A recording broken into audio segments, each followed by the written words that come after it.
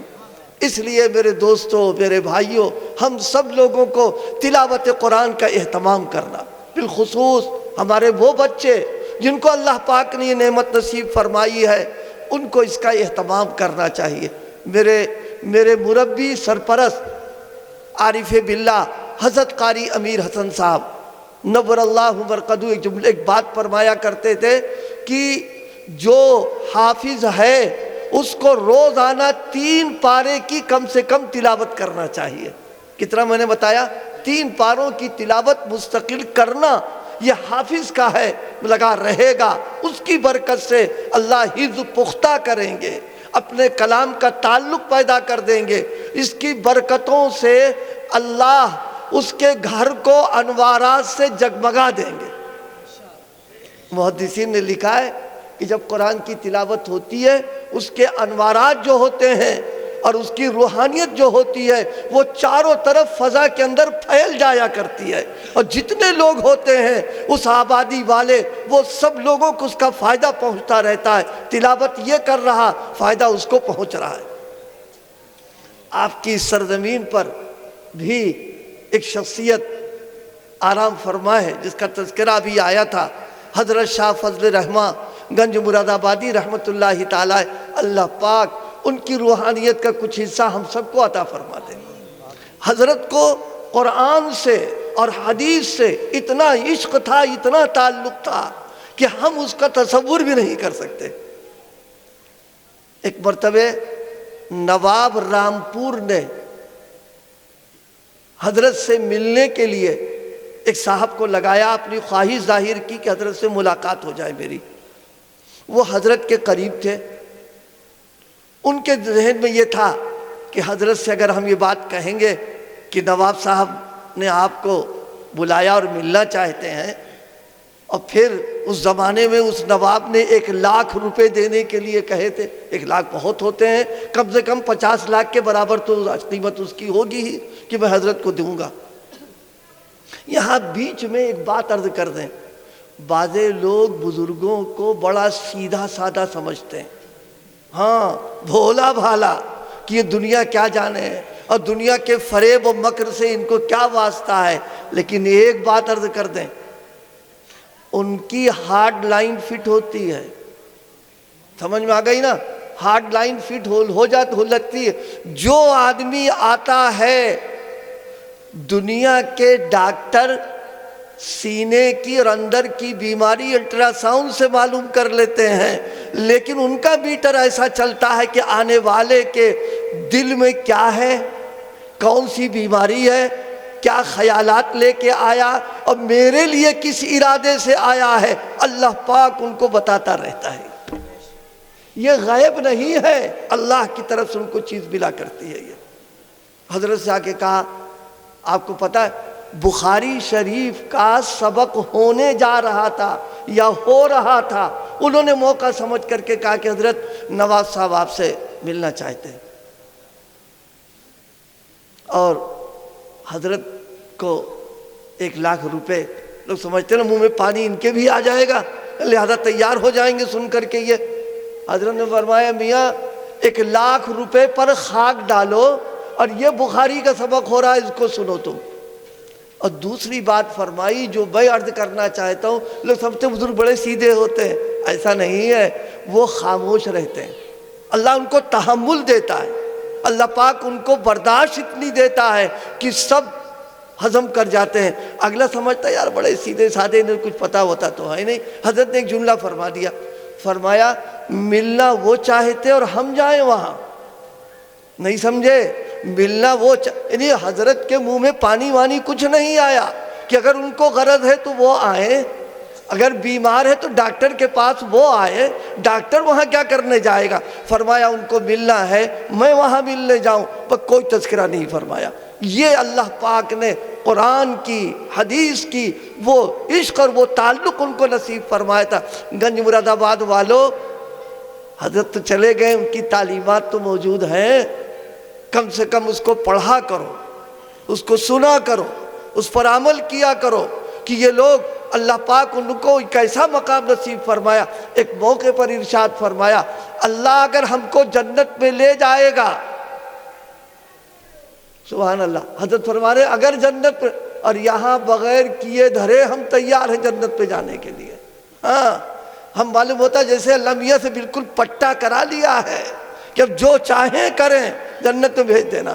اور وہاں سب کچھ کرنے کے بعد حال یہ ہے کہ حضرت کہہ رہے ہیں اگر اللہ ہم کو جنت پہ لے جائے گا، اللہ پاک ہم سب کو ان کی جوتیوں کی برکت سے اور سنتوں پر عمل کرنے کی برکت سے اللہ ہم سب کا داخلہ وہاں کرا دے۔ فرمایا کہ جب جنت میں جائیں گے اور حوریں میرے پاس آئیں گی تو میں یہ کہوں گا دیکھو میرا تم سے کوئی کام نہیں ہے، صرف ایک کام ہے، یا قرآن میرا سنو یا اپنا سناؤ، اگر یہ کام کرنا ہے تو بیٹھو ورنہ جاؤ۔ تو یہ ہے قرآن کا تعلق، یہ ہے حدیث کا عشق، یہ ہے سنتوں کے تعلق۔ اللہ پاک کچھ حصہ ہم کو بھی نصیب فرمائے۔ تو میں نے جو روایت پڑھی تھی اس پہ حضور اکرم صلی اللہ علیہ وسلم نے فرمایا قرآن کا ایک حرف پڑھنا یہ بھی ایک نیکی ہے۔ کم سے کم اتنا تو ہو ہی جائے کہ کوئی گھر ایسا نہ ہو کہ وہاں تلاوت نہ ہو۔ تلاوت کا اہتمام ہم سب لوگوں کو کرنا چاہیے اور وقت نکال کر کرنا چاہیے۔ تلاوت کرنا وقت نکال کر کرنا یہ قرآن کا حق ہے۔ اگر اس میں کوتاہی کی ہم نے تو یہ قرآن قیامت کے دن ہمارے خلاف اللہ کیا حجت بن جائے گا۔ اللہ پاک ہم سب کو اس دن کی رسوائی سے بچا کر کے قرآن مجید کے تعلق اور تلاوت کی توفیق عطا فرما دے گا۔ یہ میں نے مختصر سی چند باتیں عرض کر دیں۔ اللہ پاک میری گزارشات کو قبول فرما لے، عمل کرنے کی توفیق عطا فرمائے۔ وآخر دعوانا الحمدللہ۔